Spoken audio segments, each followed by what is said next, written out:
Eu gostaria de agradecer aqui ao reverendo que está conosco. Nós somos a Secretaria de Apoio Pastoral, reverendo, do nosso presbitério Sorocaba.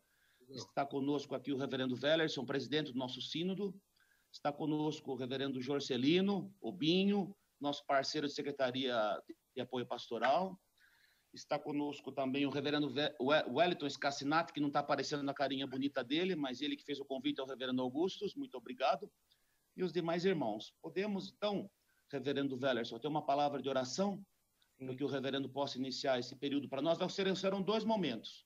O reverendo vai falar para nós sobre pastorado em tempos de pandemia, e depois de um período nós teremos um momento de perguntas e respostas com ele, ok? Pode ser assim? Vamos lá, meus irmãos. Graças te rendemos, ó Deus, graças te rendemos, invocamos o teu nome e declaramos as tuas maravilhas. Com estas palavras, ó Deus, o salmista honrou o teu nome e se apresentou agradecido ao Senhor. É assim, ó Deus, também à disposição do nosso coração. Reconhecemos as dificuldades do tempo presente, os ventos contrários que muitas vezes nos acometem, mas em todo o tempo vemos a tua boa mão nos protegendo, nos guardando, nos dando muito mais do que merecemos, ó Pai. Amém. Obrigado por essa oportunidade de, ainda que à distância física e geográfica, nos reunir, ó Deus, em teu nome para tratar de assuntos concernentes ao teu reino, aquilo que possa nos aprimorar, nos preparar de maneira mais adequada para toda boa causa, Senhor. Nosso propósito é glorificar o teu nome e que haja edificação no meio do teu povo, no meio da igreja do Senhor. Tudo isso nós te pedimos no nome de Jesus. Amém, Senhor. Irmãos, eu estou mutando todo mundo e o reverendo vai ficar liberado e depois a gente vai fazendo as perguntas no final da fala dele. Obrigado, Deus abençoe. Bom, irmãos, em primeiro lugar, muito obrigado. Recados aí de queridos que estão participando. Eu acho que vocês esqueceram o nome mais importante da pessoa mais ilustre, que é o Yoda, né? Yoda está aí na reunião e não recebeu o devido reconhecimento. Eu quero compartilhar com vocês um texto que eu creio bastante apropriado, que é na primeira carta de Pedro. Aí eu queria pedir aí o anfitrião. É você o anfitrião, Sebastião? Vê se você consegue habilitar aí exibição de tela, porque eu estava querendo exibir um texto que eu vou usar como base aí. Por enquanto, você não permite. Compartilhou? Todo mundo está vendo? Muito bem, queridos. Esse texto aqui que eu queria ler com vocês, na verdade, nós vamos deixar aqui na tela, uma vez que nosso tempo é bem limitado, e a gente vai lendo à medida que aos presbíteros, pastores das igrejas às quais ele escreveu essa carta, e dando orientações sobre como eles deveriam pastorear o rebanho. Por que esse texto é relevante para nós? Porque o rebanho, as igrejas às quais essa carta foi dirigida, elas estavam passando por muitos sofrimentos ocasionados pelas perseguições. Ainda não era a perseguição do Império Romano, não era ainda. A perseguição do Império Romano vai começar meados da década de 60, e inclusive o próprio Pedro vai morrer nessa perseguição, encabeçada por Nero. Paulo também vai morrer, mas por enquanto a perseguição era dos judeus, em primeiro lugar, e dos pagãos que estranhavam muito a maneira de viver dos cristãos. E essa perseguição implicava em assédio da polícia local, arrestamento de bens, prisão, tortura, em alguns casos até morte. Então, era uma situação de intenso sofrimento que aquelas ovelhas estavam passando. Ao escrever a carta com o objetivo de confortá-los e trazer uma palavra de ânimo, que é exatamente esse o propósito da primeira carta de Pedro, o apóstolo se dirige aos líderes, aqui no capítulo 5, e de como eles deveriam pastorear em época não de pandemia, mas de sofrimento. E, é claro, nós vamos fazer a transposição, a aplicação para os nossos dias. Certo? Então, a exortação principal está aí do verso de 1 a 4, que agora nós vamos ler. Rogo, pois, aos presbíteros que há entre vós, eu presbítero como eles, e testemunha dos sofrimentos de Cristo, e ainda co-participante da glória que há de ser revelada, pastoreai o rebanho de Deus que há entre vós, não por constrangimento, mas espontaneamente, como Deus quer, nem por sórdida ganância, mas de boa vontade, nem como dominadores dos que vos foram confiados, antes tornando-vos modelos do rebanho. Ora, logo que o Supremo Pastor se manifestar, recebereis a inacessível coroa de glória. Pedro aqui se dirige aos presbíteros. Os presbíteros eram os líderes das igrejas locais, eles aparecem lá no livro de Atos pela primeira vez. Eles eram eleitos pelo povo. O nome presbítero significa ancião, que aponta para a gravidade da função, ou seja, que apenas pessoas que tivessem experiência deveriam ocupar, não neófitos, que inclusive é uma recomendação que nós temos nas pastorais. E a função deles está definida nas duas cartas, a Timóteo e na carta de Tito, além de uma passagem ou outra no livro de Atos. Então, eram pessoas eleitas de entre as comunidades e que tinham a função de governar, pastorear, ensinar o rebanho. Portanto, é uma instituição muito, muito cedo na igreja. A igreja começa a se organizar já no período apostólico. Pedro se dirige a eles como sendo também presbítero. Rogo aos presbíteros que há entre vós, eu presbítero como eles. Pedro era apóstolo, mas o ofício mais básico na igreja era presbítero. Então, todo apóstolo era automaticamente um presbítero, embora nem todo presbítero é automaticamente um apóstolo, especialmente nos dias de hoje, não é? E ele se apresenta aqui, depois de dizer que eu sou presbítero, ele se apresenta também como testemunha dos sofrimentos de Cristo, que era a condição para que alguém fosse apóstolo, que tivesse acompanhado a vida terrena de Jesus, sua morte e testemunha dos seus sofrimentos e também da sua ressurreição. E Pedro também menciona que ele é coparticipante da glória que há de ser revelada, juntamente com os presbíteros, juntamente com todos os cristãos. Pedro tinha a expectativa de participar daquela glória futura, embora no momento a situação fosse de sofrimento. Então, aqui nessa primeira palavra de Pedro aos presbíteros, pastores, tem que lembrar que é a mesma função aqui, não é? Presbítero e pastor, no Novo Testamento não tem muita distinção. Essa primeira palavra aqui já revela a empatia de Pedro para com aqueles líderes que tinham que pastorear um rebanho sofrido, um rebanho que estava passando por muita dificuldade. Pedro se inclui entre eles e quer ganhar a confiança e o carinho deles, se colocando como um copresbítero, que é exatamente o que a expressão significa no grego. E já traz a esperança da glória a ser revelada, que é o que a gente tem que ensinar para esse povo. Nossa esperança não está aqui, que o mundo e todos os seus confortos, tudo isso é transitório, é passageiro, e que nós olhamos para o futuro, que quando então o Senhor Jesus haverá de se manifestar e nós haveremos de participar da glória que ele trará ao mundo. Eu sei que a gente pode, como eu estava há pouco tempo comentando com vocês, a gente pode se confortar falando das medidas humanas. Vai passar, tem medidas que já estão relaxando o isolamento, mas a gente sabe que nossa esperança e o nosso conforto realmente é celestial, é escatológico. O Novo Testamento nunca coloca a esperança do cristão aqui nesse mundo, embora Deus possa nos abençoar aqui, mas a nossa esperança é sempre escatológica. Depois, Pedro dá uma ordem para eles. Está aqui, ó. Pastoreai o rebanho de Deus que há entre vós. Por isso que eu disse que presbítero e pastor era a mesma coisa. Ele se dirige aos presbíteros e diz, pastoreai o rebanho de Deus que há entre vós. Ou seja, o pastoreio é dos presbíteros / pastores. Pastorear significa, no contexto, cuidar daqueles que estavam sofrendo, trazer consolo, trazer conforto, apoiar, guiar no meio das decisões que eles teriam que tomar, que não eram poucas, e ajudá-los a atravessar o sofrimento da maneira correta, como cristãos. Então, não havia expectativa de que a perseguição terminasse. Ninguém sabia quando iria terminar. Na verdade, estava só começando, estava escalando. Mas Deus nunca prometeu que viveríamos sem esse tipo de coisa aqui nesse mundo. O que a gente tem que fazer é ajudar o rebanho a atravessar isso. E é o que pastorear, aqui no contexto, se refere. Veja como Pedro se refere à igreja como sendo o rebanho de Deus. É de Deus e não nosso. E porque é de Deus, nós temos a responsabilidade de pastorear como mordomos, não como donos do rebanho, que é exatamente uma das coisas que que Pedro vai dizer logo em seguida. Tá?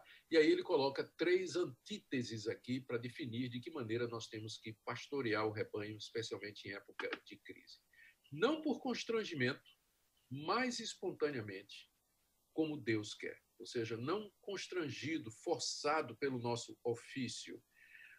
O fato de nós termos sido eleitos e ordenados como pastores e presbíteros é uma boa motivação e deveria sempre nos chamar à responsabilidade. Mas pessoas que foram colocadas nessa posição, elas deveriam estar nessa função de presbítero e pastor como chamado. E, portanto, é isso a vida deles. E eles farão isso espontaneamente e não pelo constrangimento do cargo. Eu fui eleito pastor, fui consagrado pastor, fui eleito como presbítero, então tenho que fazer isso. Não, não por constrangimento. E especialmente em época de crise, quando a gente desanima, é fácil a gente desanimar, porque estamos longe do rebanho, não temos como acompanhar o rebanho como fazíamos antes. Aconselhamento também vai morrer, mas por enquanto a perseguição era dos judeus, em primeiro lugar, e dos pagãos que estranhavam muito a maneira de viver dos cristãos. E essa perseguição implicava em assédio da polícia local, arrestamento de bens, prisão, tortura e, em alguns casos, até morte. Então, era uma situação de intenso sofrimento que aquelas ovelhas estavam passando.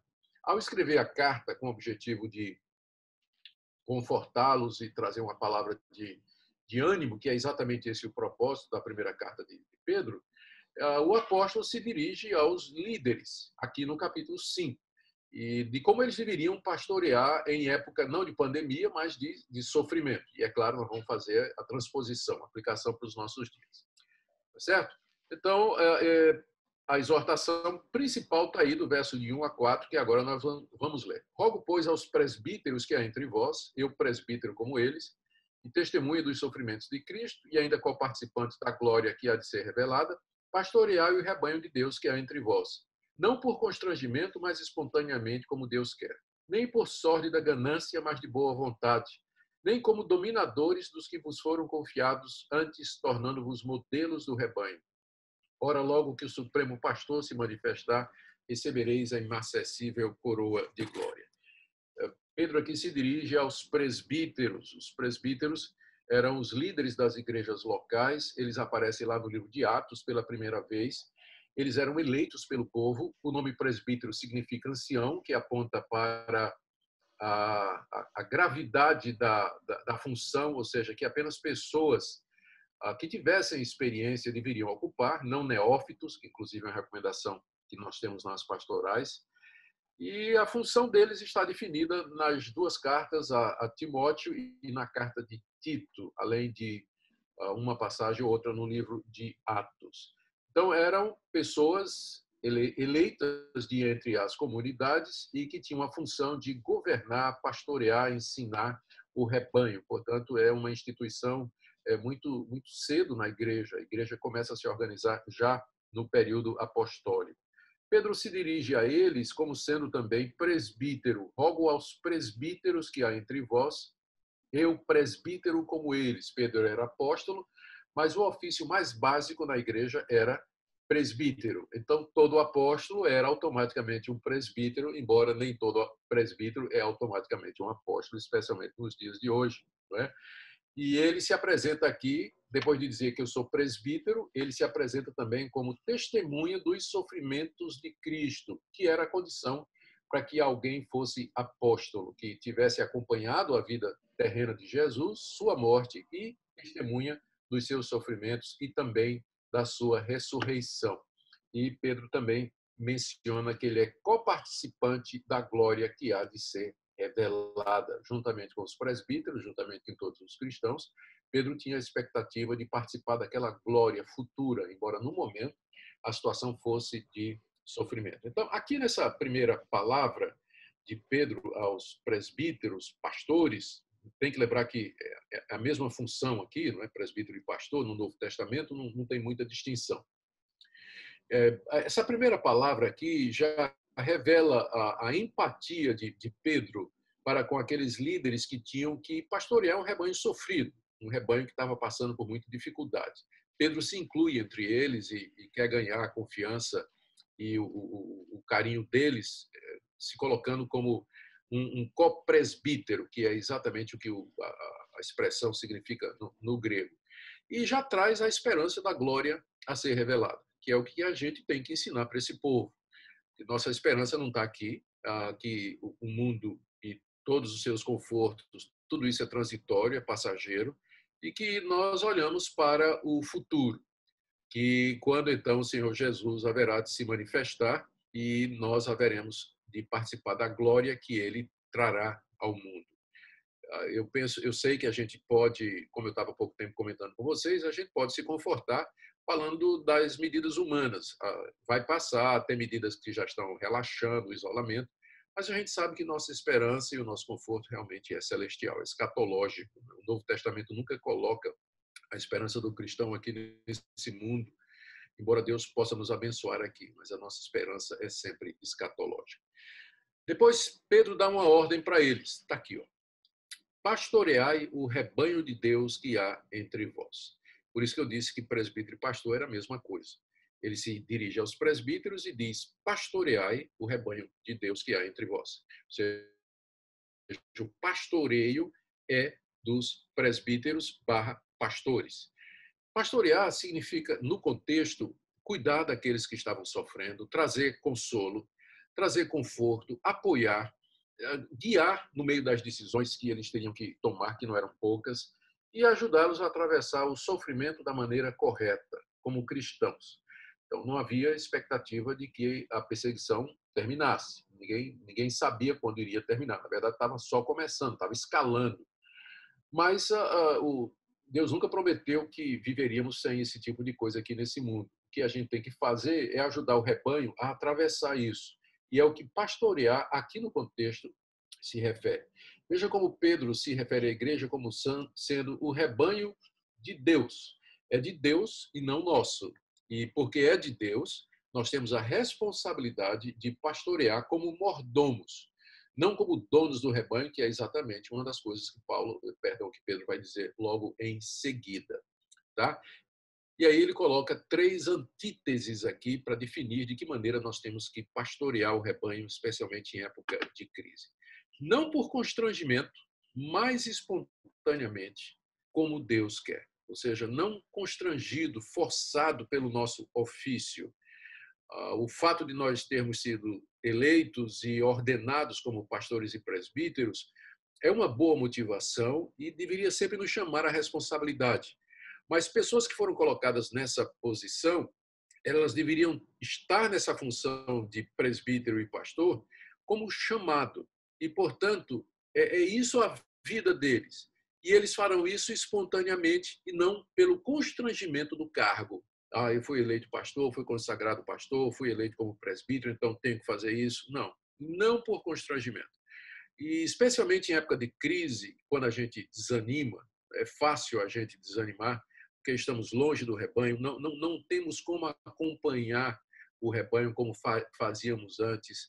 Aconselhamento está complicado, reuniões está complicada, culto está complicado.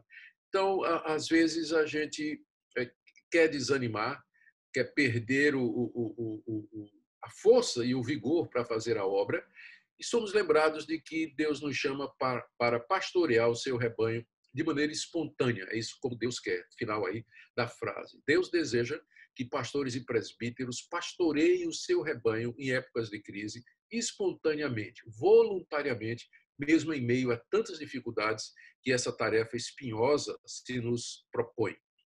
Segunda comparação aqui,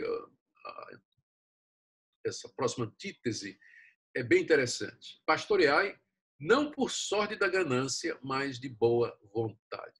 A gente sabe o quanto essa pandemia e as medidas de isolamento e proibição de reuniões presenciais afetou a economia da igreja, especialmente aquelas igrejas que estavam acostumadas a ter o recolhimento de dízimos e ofertas presencialmente durante o culto. Outras já usavam o sistema de transferência bancária, cartão de crédito, né? E coisas dessa natureza. Mas a maioria das nossas igrejas presbiterianas usava o sistema de contribuição presencial durante os cultos. Nem todas, mas uma boa parte delas. E essas igrejas sofreram bastante, estão sofrendo por conta disso. A arrecadação da nossa igreja, segundo eu estou informado, ela diminuiu, a Igreja Nacional, né?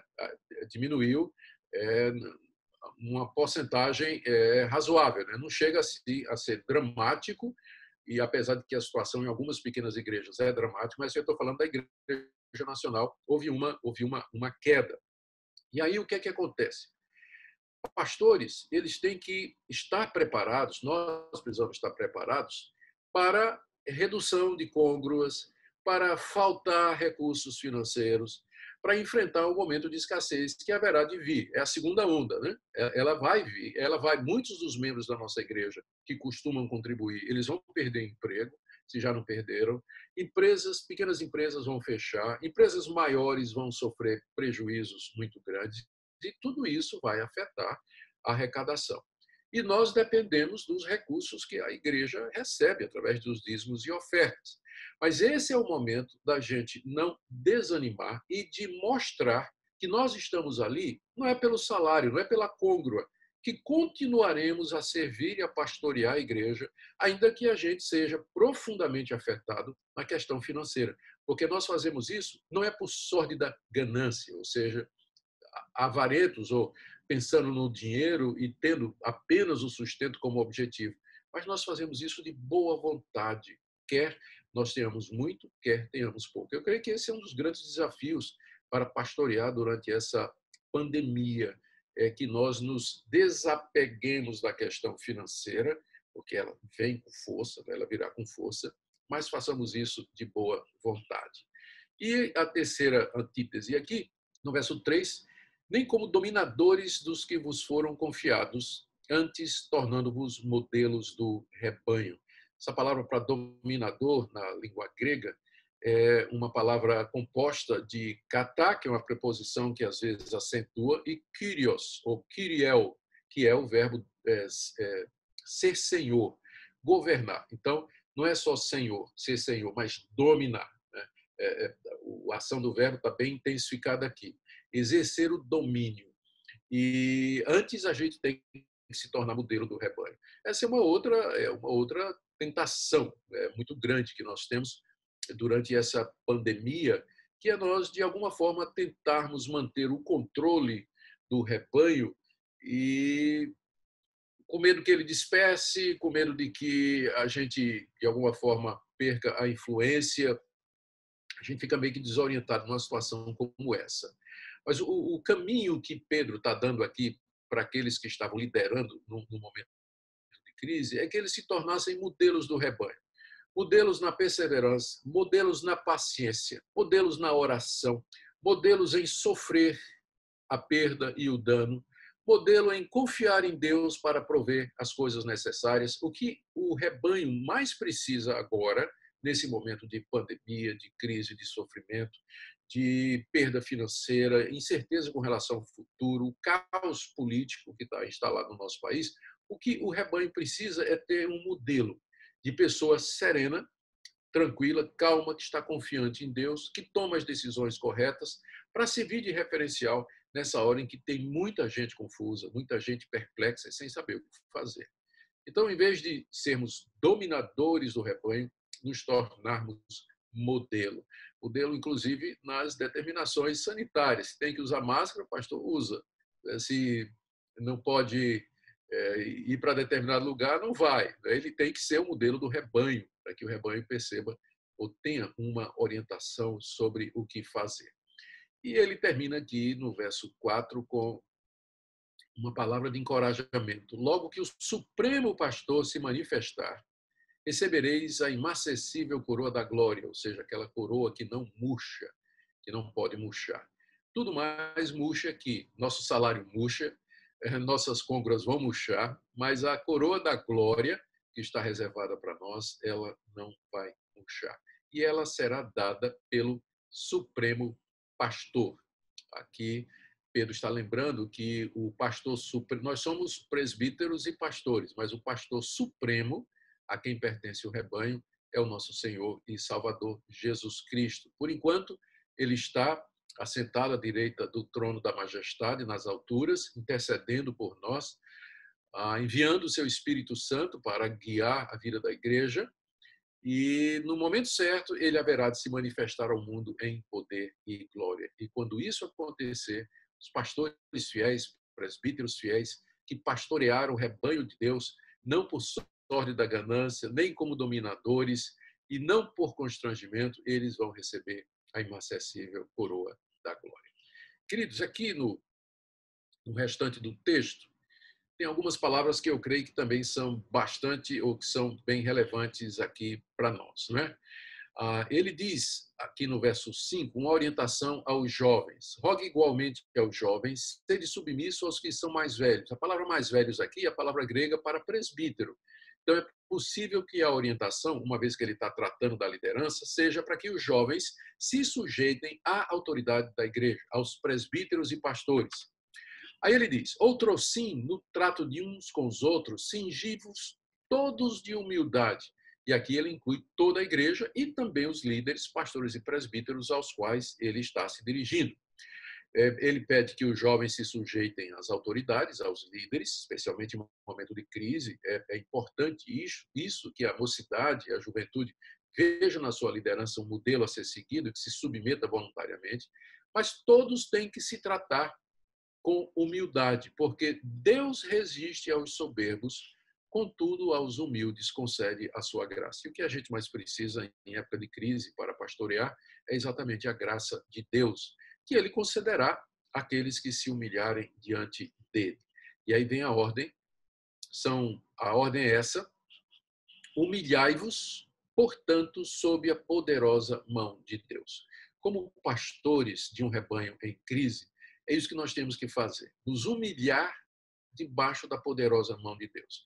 Essa pandemia, com seu isolamento, a ameaça financeira, o caos político, tem levado nós, espero, né, tem levado os pastores a cair de joelhos diante de Deus, se quebrantar e sondar o próprio coração e pedir humildemente a Deus direção para essa nova fase. Porque todo mundo está dizendo que não vai voltar, não teremos mais 2019.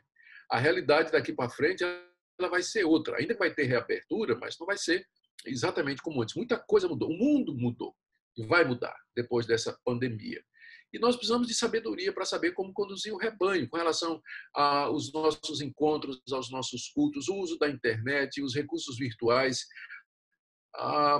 Ficou claro que nós podemos manter a igreja andando sem usar tantos recursos. Eu acabo de, juntamente com a comissão lá na minha igreja de organização, de realizar um evento onde tinha 10 mil pessoas inscritas, gastamos R$600, que foi a oferta que nós demos para as pessoas que nós convidamos para participar. Só esse o gasto, não teve nada. E foi um evento abençoado, que durou, foi de terça até sexta, o Hernandes estava lá, o Franklin Ferreira, Paulo Júnior, eu estava. Então, foi um evento muito bom, a custo praticamente zero. Então, isso veio para ficar. De que maneira isso vai afetar os congressos, as reuniões, os encontros, as programações presenciais, que às vezes são pesadas e saem custosas para a igreja e para os membros também. Ou seja, precisamos nos humilhar debaixo da poderosa mão de Deus, como pastores que somos, e dizer, Senhor, nós precisamos de sabedoria, precisamos de saber como é que a gente vai pastorear da agora para frente, porque essas coisas vieram para ficar. Se humilhem diante da poderosa mão de Deus e no tempo oportuno ele haverá de exaltar, Deus haverá de abençoar, Deus haverá de responder. E aí ele coloca algumas orientações sobre como nós devemos nos humilhar. Lançando sobre ele toda a vossa ansiedade, porque ele tem cuidado de vós. Eu não sei vocês, mas a ansiedade ela se tornou mais aguda na minha vida.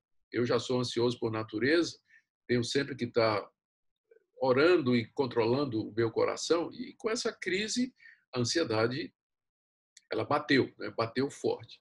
E eu sei que isso não é uma coisa só minha, mas de todos nós, especialmente dos pastores. Ansiedade com relação ao rebanho, ansiedade com relação à família, ansiedade com relação ao futuro. E a gente fica ouvindo, não sei vocês, mas a gente tem atendido pessoas desesperadas, especialmente aquelas pessoas que já moravam sozinhas e que eram isoladas das outras, pessoas com solidão profunda, gente com crise de pânico, porque o isolamento social, ele traz esse prolongado, né? Ele afeta a cabeça, a disposição da pessoa, o ânimo, e a gente fica dando assistência a essas pessoas, conversando com essas pessoas e sabe como é, né? A gente absorve isso. Então, nós temos que aprender, como líderes pastoreando em meio à pandemia, a lançar sobre Deus toda a nossa ansiedade, porque Ele tem cuidado de nós. Ele é o supremo pastor, Ele nos pastoreia também. E uma coisa boa, que é essa que nós estamos participando agora, é estar junto dos irmãos pastores. Compartilhar, orar juntos, se não podemos presencialmente, mas podemos virtualmente, como estamos fazendo agora. Um evento como esse é muito importante para que nós aliviemos o nosso coração, nós peçamos ajuda aos irmãos, oremos uns pelos outros. A outra orientação é que nós não esqueçamos que existe uma dimensão espiritual por detrás disso. E eu creio que aqui tem sido alguma coisa em que nós, pastores reformados durante a crise, nós temos sido culpados. Quantos de nós estamos olhando para essa situação e percebendo que existe uma realidade espiritual por detrás dela? Quando Pedro escreveu a carta aos Efésios, ele estava preso, ele estava em Roma. Carta aos Efésios, no capítulo 6, é onde nós temos aquela famosa passagem da armadura de Deus. E Paulo, para justificar que nós temos que diariamente tomar a armadura de Deus, ele diz, porque a nossa luta não é contra principados e potestades, a nossa luta não é contra carne e sangue, mas contra principados e potestades, os poderes espirituais da maldade nos lugares celestiais. Ele estava se referindo a Satanás e os seus anjos. Paulo, estava preso, mas a luta de Paulo não era contra o imperador romano, não era contra as autoridades judaicas que tinham colocado ele naquela situação. Mas Paulo sabia que por detrás das autoridades que perseguiam a igreja, que estavam fazendo tudo aquilo, trazendo todo aquele sofrimento, estava Satanás e os seus anjos. Que é a mesma coisa que Pedro está dizendo aqui aos líderes da igreja, para que eles percebam uma realidade espiritual por trás de tudo isso. Sejam sóbrios e vigilantes. O diabo, vosso adversário, anda em derredor como um leão que ruge, procurando alguém para devorar. Quem estava por detrás das perseguições aos cristãos, a quem Pedro escreve, era exatamente esse que Pedro nomeia como sendo o adversário, o verdadeiro adversário, que é o diabo. E o compara a um leão que ruge com fome, faminto, procurando alguém para devorar.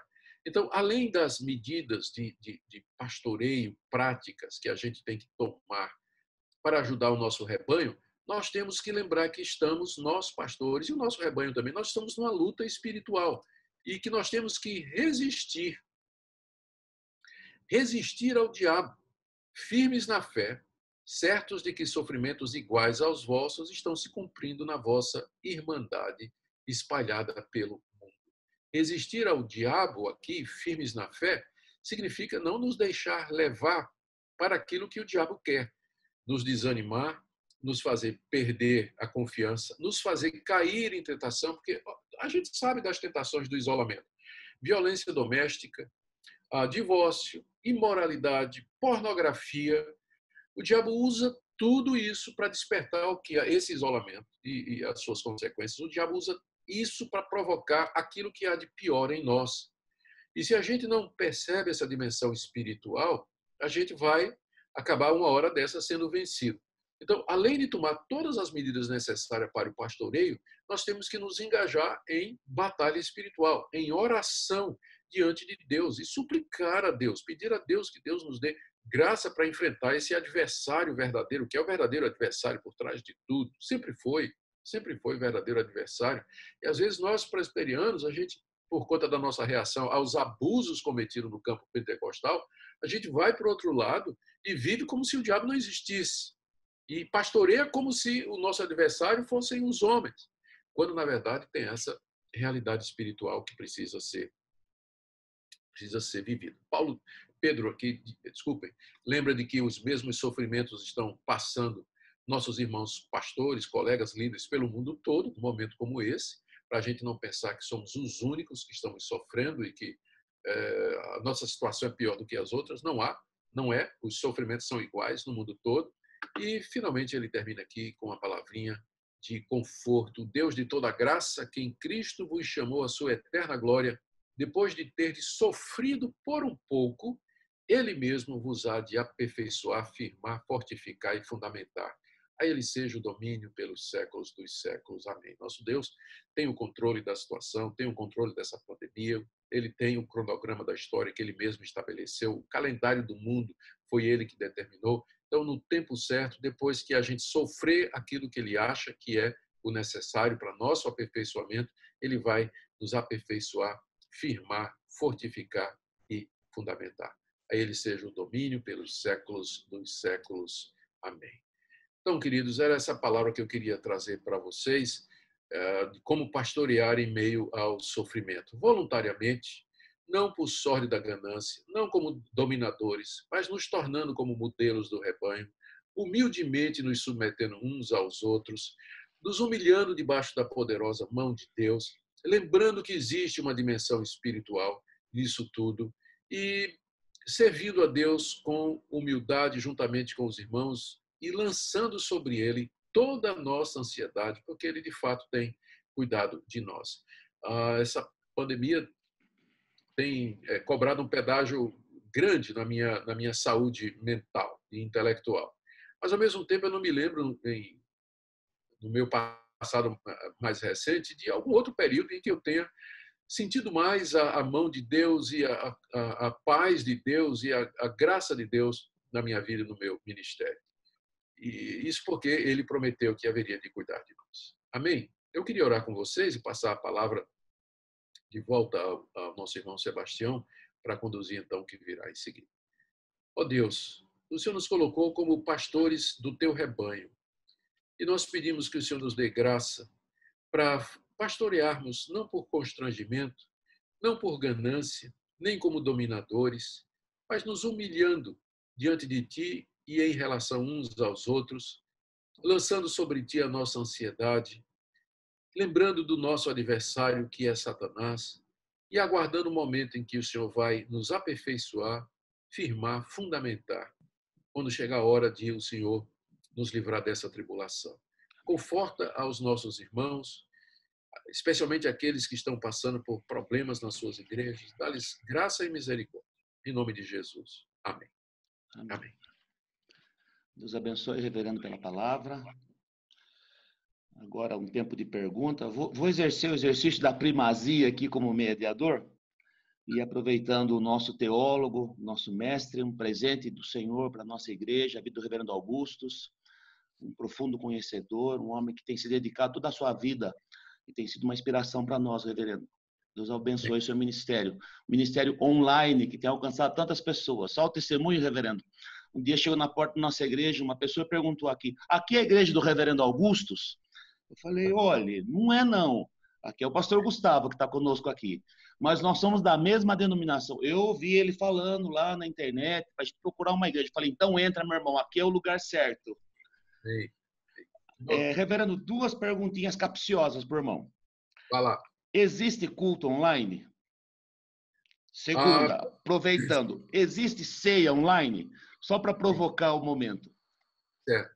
Eu vou dar minha opinião, uma vez que a IPB ela não se pronunciou sobre esse assunto, até porque um pronunciamento exigiria uma reunião do Supremo Conselho para isso, né? A mesa do Supremo não pode emitir opinião teológica, isso é prerrogativa do plenário do Supremo. Então, na minha opinião, existem elementos no culto que são efetivamente presenciais. E, muito embora os recursos visuais, virtuais, eles supram alguns aspectos, estar juntos numa mesma atividade, mas não supre os outros. No culto existe uma coreografia em que nós fazemos juntos, que é nós levantamos juntos, sentamos juntos, nós nos ajoelhamos juntos, nós recebemos o pão da comunhão juntos, bebemos o cálice juntos, e que não tem como fazer isso virtualmente. Então, eu creio que não é próprio o nome culto online, porque aí estaríamos, de uma certa medida, dizendo que nós estamos fazendo virtualmente equivale àquilo que nós fazemos todos os domingos, na convocação solene do culto, né? Convocamos o povo de Deus para se reunir no mesmo lugar, para ali praticarmos os exercícios espirituais. E a ceia também, ela tem elementos que são efetivamente presenciais. Participar do mesmo pão. Aquele mesmo pão que é partido ali na frente é o pão que eu vou comer, é o pão que você vai comer, que é um símbolo da unidade. 1 Coríntios 11, Paulo faz uma distinção, quando ele diz assim, quando vocês se reúnem para celebrar a ceia, não é a ceia que vocês estão celebrando, porque vocês estão brigando e tudo mais. Quer dizer, embora tivesse muitas casas e igrejas em Corinto, entretanto, na hora do culto e celebrar a ceia, eles se encontravam no mesmo lugar. E Paulo pergunta, vocês não têm casa onde comer? Você percebe a distinção entre a assembleia, reunida para celebrar a ceia, e comer em casa? É outra coisa. Então, eu creio que a evidência do Novo Testamento é pela presencialidade. Nós podemos transmitir pregação, culto, a gente estimula o povo a fazer o culto doméstico e usar as pregações dos pastores como o referencial de ensino. É o que a gente tem feito aqui na primeira igreja do Recife. A gente não chama de culto online, a gente passa para os membros um programa de culto doméstico que eles vão seguir e tem no meio a pregação do pastor que é feita online com alguns louvores também. Então essa é a minha opinião. Como eu disse, não tenho uma posição firmada da IPB e eu apresento isso então como sendo o meu pensamento. Irmãos, por favor, só desmutar e fazer as perguntas para o nosso irmão. Eu ia fazer justamente essa pergunta. E só talvez complementando alguma coisa, reverendo Augusto e o presbítero Sebastião, que trouxe esse assunto à baila, eu entendo que essa pandemia que tem provocado algum revés, alguma interrupção, né, em tantas coisas, não só na economia, mas, enfim. Por outro lado, tem também nos despertado para algumas possibilidades, como o senhor mesmo falou, de repensar algumas atividades, programações, se utilizar mais dessas ferramentas que nós temos. Essa questão de essa expressão culto online e a própria compreensão de culto e de comunhão, né, da mesa do Senhor é um assunto que está sendo provocado agora. Nós não tínhamos essa realidade antes da pandemia. Então, juntando os dois assuntos, nós sabemos que é só o Supremo Concílio que pode se manifestar em assuntos teológicos. Será que nós teremos reuniões de comissão executiva ou de Supremo Concílio usando algum dispositivo desse, algum recurso desse? Porque o que acontece? Nós não temos condições de esperar até a próxima reunião presencial do Supremo Concílio, que só acontecerá naturalmente depois de ter vacina, né? Porque uma reunião com aglomeração só depois de estar todo mundo imunizado, certo? Para poder tratar de assuntos que são altamente relevantes do nosso dia, porque nós hoje temos tido, em algumas regiões, problemas com isso. O tempo todo eu tenho que ficar explicando para as pessoas por que algumas igrejas presbiterianas estão ministrando ceia online, algumas até com drive-thru. O carro passa no estacionamento da igreja e recebe ali o pão e o vinho, né? Como é possível aguardar daqui a 2 anos e meio uma reunião presencial que, eu repito, só acontecerá se estiver de fato uma vacina, né?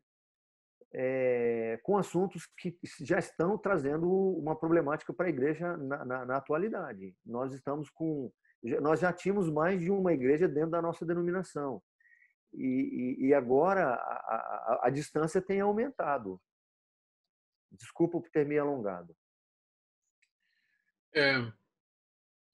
Eu creio que numa situação como essa, os sínodos eles podem dar orientações práticas para a vida dos presbitérios, aos presbitérios, para que, por sua vez, passem essas instruções para as igrejas e mandar documento para o Supremo Concílio. É possível fazer isso, inclusive é previsto na nossa Constituição esse tipo de coisa. Quando há alguma coisa inédita, alguma coisa nova, então o Concílio age, porque ele tem que agir, e ele manda a consulta para o Concílio Superior. Então, eu não veria problema se o sínodo de vocês, o sínodo de vocês, dentro das suas prerrogativas, passasse uma normativa de orientação aos presbitérios e daí para as igrejas e enviar para o Supremo Concílio na sua próxima reunião. E, enquanto isso, vai valendo aquilo que o sínodo fez. Aliás, eu creio que até por isso, isso é importante, porque nem todo Estado tem o mesmo nível de quarentena e de restrição dos outros. Então, depende muito de Estado. Então, não pode ser uma decisão para todos, não é? Não pode ser uma decisão para todos, de cima para baixo. Mas sínodos que abrangem regiões, eu creio que eles podem fazer isso, tomar decisões, orientar as igrejas sob sua jurisdição, via presbitério, como é que eles devem agir, e consultar o Supremo Concílio, mandar para o Supremo Concílio. Enquanto o Supremo Concílio não se pronuncia, o que o sínodo decidiu é o que vale. Sobre reunião online, eu creio que a comissão executiva poderia fazer, porque dá 80 pessoas, a comissão executiva, mas o Supremo Concílio não tem jeito não, tem que esperar aí mudar. O que nos leva a repensar a nossa igreja, não é? A nossa igreja ela é pesada, ela é burocratizada, ela não reage com rapidez. Todas as outras igrejas se pronunciando, tomando decisões e tudo, e a gente preso ao nosso sistema. A gente é um momento também da gente pensar numa mudança mais profunda na IPB para como a gente reage diante de situações emergenciais. Mas isso é para outra conversa, né? Só lembrando, eu tenho que sair, eu tenho mais 12 minutos aí, porque às 11 horas eu tenho uma outra reunião, que eu não vou poder ficar até mais das 11 horas com os irmãos.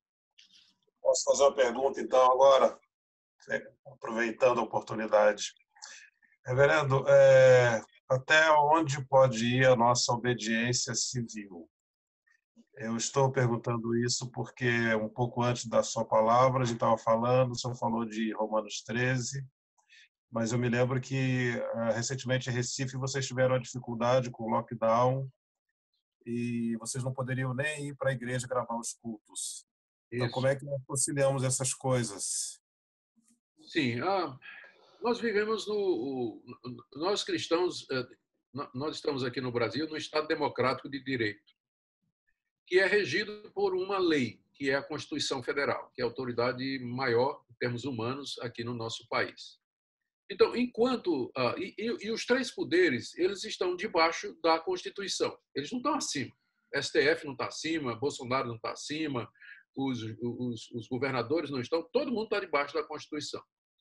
Quando um desses poderes infringe a Constituição, então aí sim nós vamos brigar. Nós não vamos aceitar. Que foi o que aconteceu aqui em Pernambuco.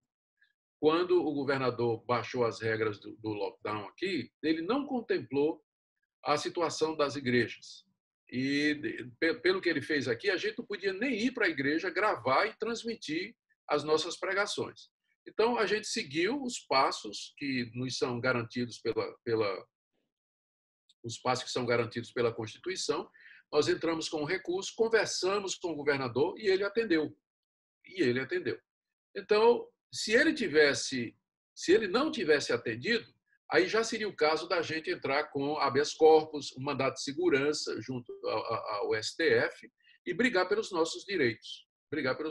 Então, no Brasil, tem espaço para a gente brigar pelos nossos direitos por conta da Constituição que garante a liberdade religiosa. Então, quando as autoridades passarem decretos injustos, decretos que não estão de acordo com a Constituição, então é a hora da gente se movimentar, entrar com habeas corpus, mandado de segurança, todos os recursos jurídicos que forem possíveis, judicializar o assunto, que é o que a gente fez aqui no estado de Pernambuco e ganhamos, pela graça de Deus, deu tudo certo. Tá? Então, a gente obedece enquanto está dentro da Constituição do país. Uma vez que saiu, aí a gente vai para o pau. Porque nos é favorável. A Constituição nos é favorável. Hoje, o sistema democrático é favorável para nós porque garante a liberdade religiosa. Não é? É diferente em outros países onde os nossos irmãos não têm essa liberdade garantida por lei. E aí a briga deles lá é outra. Mas, por enquanto, aqui, eu não estou vendo característica de perseguição religiosa. Porque quando eles fecham todo mundo. Inclusive bares, clubes, restaurantes, cinema, shopping, fecha todo mundo. Então, não é ainda perseguição religiosa, no meu entender. Eu tenho uma pergunta também. Não, Rev? Ô, reverendo, grande alegria vê-lo, viu? Um Prazer grande abraço. Meu orientador de tese lá no Jumper. Um prazer, reverendo. É o seguinte, a minha pergunta é com respeito ao Espírito Santo.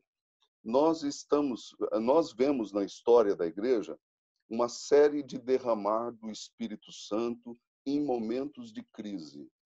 Eu tenho percebido nesses dias que Deus está fazendo um grande despertamento no Brasil e eu creio que no mundo inteiro. O senhor não crê que isto tudo que está acontecendo é um derramar de Deus, e embora tenha a dor, a crise, a tristeza, isso tudo que está acontecendo na igreja, Deus está levantando e despertando a igreja para uma nova realidade e novos caminhos? Difícil de dizer, Edvaldo, porque, por um lado, você vê o despertamento de muita gente. Você vê gente, eu mesmo, aqui na primeira do Recife, várias pessoas que tinham se afastado da igreja, elas começaram a voltar a querer participar das devocionais, dos nossos grupos de WhatsApp e tudo mais. Eu vi isso acontecer aqui, na própria igreja. Então, há situações e realmente há casos em que tem acontecido isso. Por outro lado, tem havido endurecimento de outros. Você vê, por exemplo, um cara como o Valdomiro Santiago, que em vez de se arrepender, se humilhar, o cara vai vender feijão para curar a AIDS ou para curar a Covid-19, e outros falsos profetas, né, e outros líderes aí que estão se aproveitando da situação para se afastar cada vez mais de Deus. Então, sim, vai ter gente que vai se arrepender, gente que vai buscar mais a Deus, e vai ter gente que vai se afundar ainda mais na miséria e na dureza de coração, na imundícia. Eu oro por um avivamento, e eu quero isso. Senão, né, todo esse sofrimento, né, o que é que nós aprendemos? Então, pelo menos, que venha esse despertar da Igreja de Deus, com certeza. Obrigado, reverendo. Irmãos, por favor, temos mais algum minutinho. Vamos aproveitar o precioso tempo do reverendo. Alguém mais tem alguma pergunta? Reverendo, primeiro, agradecer que o senhor aceitou o convite aí, né? De estar com a gente. Muito obrigado por nos atender rapidamente. Deixa eu jogar assim, nesse momento de crise, né? Fala-se muito em escatologia, né? Voltou parece que toda vez que a humanidade entra em crise, né? A escatologia volta com força, né? A consumação dos tempos, o final dos tempos, né? Sinais. Como que a gente olha para isso de uma maneira serena, né? Sóbria, como usando o texto aí de Pedro, né? A gente precisa ser sóbrio, né? Como pastores, né? Porque a verdade é que a nossa igreja, os nossos membros, nesse tempo de pandemia, não estão só nos ouvindo, né? Eles estão ouvindo várias lives com várias correntes teológicas, né? Como que a gente trabalha essa questão da escatologia, né? Lógico, a gente trabalhando biblicamente, mas orientando e tranquilizando o coração do povo, porque as pessoas têm perguntado, pelo menos na minha experiência, né? Se de fato Jesus não está voltando, o amor está se esfriando, né? Os sinais dos tempos aí. Sim. A sua percepção, Wellington, está corretíssima. O pessoal está todo mundo correndo atrás da escatologia e tentando entender o que é que está acontecendo à luz das profecias bíblicas. Para mim, o texto ou a passagem que melhor nos ajuda, que melhor nos socorre nesse momento, é o sermão escatológico de Cristo, em Marcos 13, Mateus 24 e Lucas 21. São as três passagens onde nós encontramos o Senhor Jesus anunciando aos discípulos o que haveria de vir. E todo esse sofrimento, pegando especificamente a pandemia, ela está prevista lá em Lucas 21. Mateus não fala, Marcos não fala, mas Lucas fala de pestes, como um dos sinais da certeza da vinda de Cristo. Eu penso que a melhor posição, a posição que melhor transmite segurança e conforto para os irmãos é a posição amilenista. A posição amilenista que diz que nós estamos vivendo, esse período agora é o período do princípio das dores, que é marcado por guerra, surgimento de falso profeta, terremotos, pestes, fomes, e que vai agravando. O próximo ainda não é o fim, Jesus diz o tempo todo, né? Ainda não é o fim. Então a gente tem que dizer aos membros, você está achando que isso está ruim? Mas não é. Vai ficar pior, que é a grande tribulação, com o surgimento do anticristo, e a vinda do Senhor Jesus para encerrar a história do mundo como nós conhecemos e inaugurar o novo céu, a nova terra, alguns vão chamar de milênio, né? A gente chama do novo céu e da nova terra, onde habita a justiça. Então essa é a nossa esperança, a vinda do Senhor Jesus. Mas estes sinais, eles são uma prova de que o que Jesus falou era verdade, há 2000 anos atrás. Não tinha como ele prever tudo isso com tanta exatidão, a não ser que ele fosse o Filho de Deus, como de fato é. E esses sinais, eles nos dão certeza de que a profecia da vinda dele vai se cumprir exatamente como essas outras coisas que ele predisse aconteceu. Então é difícil a gente marcar ou falar da proximidade da vinda de Cristo, porque esse tipo de coisa vem acontecendo nos últimos 2000 anos. A peste negra na Europa, que foi muito pior, matou entre 50 a 200 milhões de pessoas. Nós não chegamos ainda a 1 milhão de pessoas mortas no mundo. Não chegamos. Está caminhando para isso, mas não chegou ainda. Não chegou. Então, as guerras mundiais. Então, muitas catástrofes têm acontecido durante esses 2000 anos e os cristãos sempre perguntando se não seria agora a vinda do Senhor Jesus. Então, aprendendo da história, eu diria que a gente não pode dizer que a vinda do Senhor Jesus ela está assim, iminente, não é? Vai acontecer nesses dias. Mas eu posso dizer que, com certeza, ele vai voltar. E a prova disso é que tudo que ele disse que ia acontecer, aconteceu. O que significa que também a sua promessa de que ele voltará em poder e glória para julgar o mundo também vai acontecer. Então, eu penso que a escatologia milenista ela é muito confortadora, ela é sóbria, ela não é sensacionalista e ela traz conforto. Deus está no comando da história. E a vinda de Cristo vai ser a solução final de Deus para todo, não somente para essa pandemia, mas para todos os males que agora, por conta do pecado, estão no mundo, né? E são flagelos nossos. Tá bom? Obrigado, reverendo. O senhor tem o seu tempo, nós agradecemos muito. Deus o abençoe no seu ministério, nas muitas lides poemênicas, que o Espírito os guarde, os proteja. Nosso abraço sincero. Fiquem com Deus. Obrigado. Um abraço para vocês. Todos saídos. Um abraço, até mais.